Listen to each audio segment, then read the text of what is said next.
Madame Renée Brissonneau. Chère Renée. Alors Renée, je la tutoie, moi. Parce qu'on se connaît depuis très très longtemps. Enfin, pas autant. Très longtemps. Et je venais régulièrement à la menuiserie pour aiguiser les couteaux. Avec Roger. D'accord. Tu as aujourd'hui 100 ans. C'est l'anniversaire de ce siècle de vie qui nous rassemble pour un moment exceptionnel. Il est vrai que pour devenir centenaire, il faut commencer jeune. Notre commune peut s'enorgueillir d'avoir sa centenaire. Ce déterminant possessif ne traduit pas seulement une fierté, mais marque l'affection bien particulière que nous portons à toi, qui a traversé un siècle et qui appartient à l'histoire de Saint-André de Lidon, où tu as passé toute ta vie. Je suis heureuse toute ma vie. Ça se voit, ça se voit.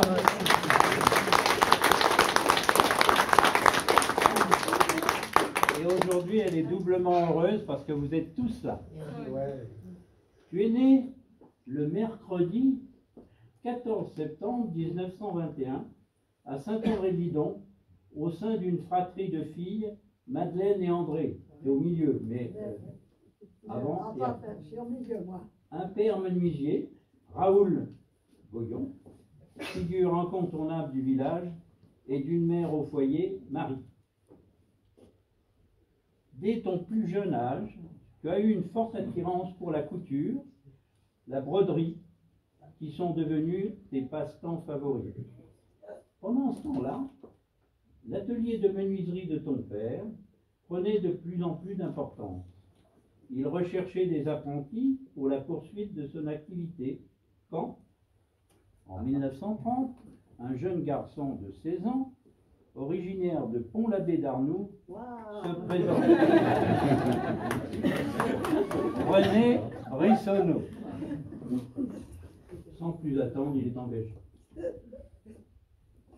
À l'époque, l'atelier se composait de 5 à 6 ouvriers logés et nourris par la famille Goyon. Bien vite, tu as aidé et accompagné ta mère dans les tâches d'hébergement et des repas. Observatoire sans pareil pour engager un rapprochement avec le jeune René.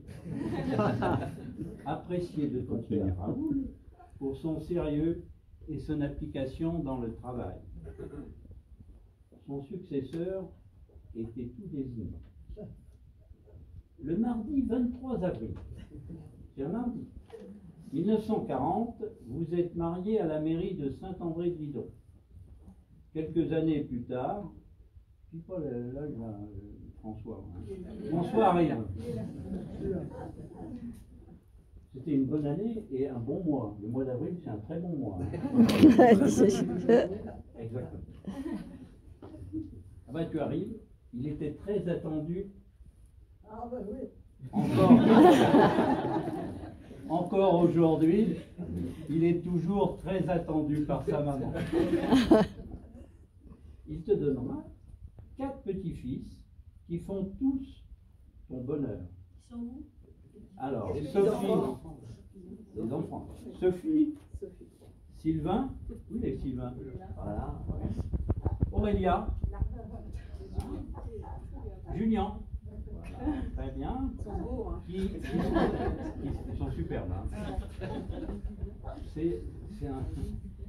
C'est un bon filon là. Hein.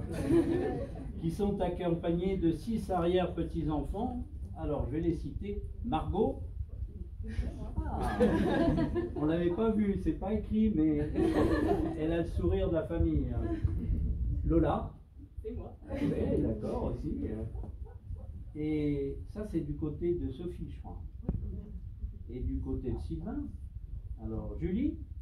Ils sont là. Julie Mathilde. D'accord, hein. Elle reviendra, je pense. Elle vous la prévenir. Mathilde.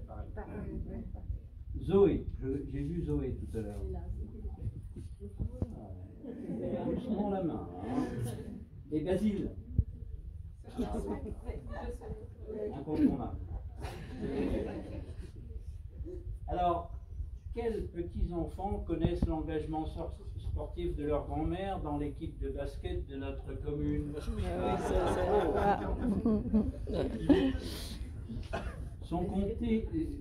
D'autre part, son côté combatif dans le jeu de boules qu'elle pratiquait régulièrement en compagnie de René. Sans oublier sa maîtrise dans les parties de belote. Alors maintenant, j'aimerais te féliciter pour ton engagement et ton implication à travers le milieu associatif de notre commune, tant au sein de la Ruche qu'avec le club Joie d'automne comme vice-président aux côtés du regretté René Soquet. Alors je ne citerai pas les 30 ou 40 voyages que les membres du club ont réalisés durant 15 années dès la retraite venue. Chaque année, 3 à 4 voyages étaient proposés sur la période de mars à décembre, de nature différente. Ils se partageaient en voyage de détente, 1 jour, voyage de découverte, 2 à 3 jours, voyage d'excursion, 7 à 8 jours. Alors j'ai épluché un certain nombre de documents que j'ai trouvés chez moi. Plusieurs ont attiré mon attention.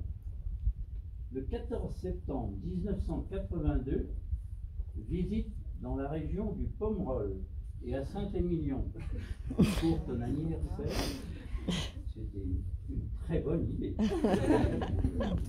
Le 9 juin 1984, tu organises un voyage surprise, Biarritz, la Rune, plus un détour par le cimetière d'Arcande. Tout le monde sait qui est. Oui, oui. C'est Louis. Ah oui, c'est Guettari. Voilà.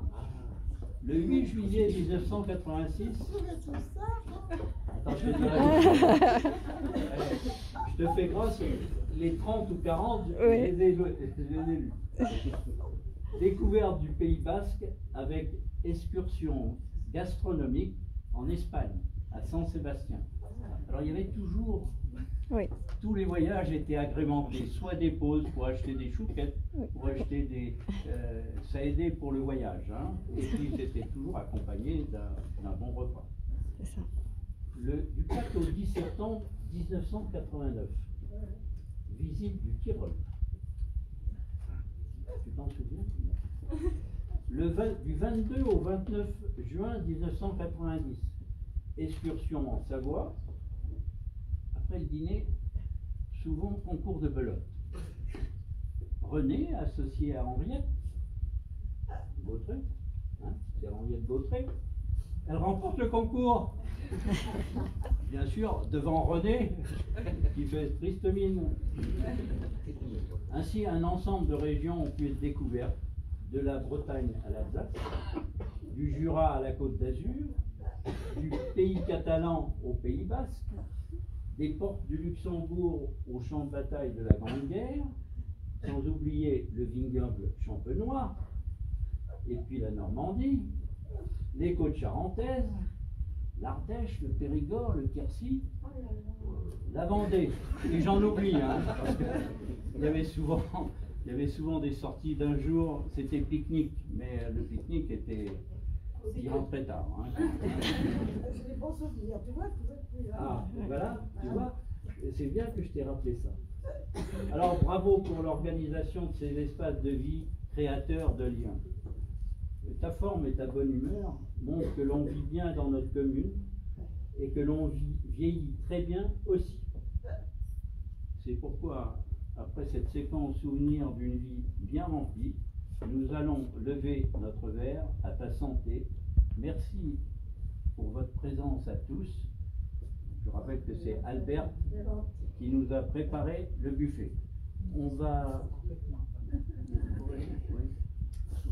On va distribuer quelques objets, si vous voulez bien.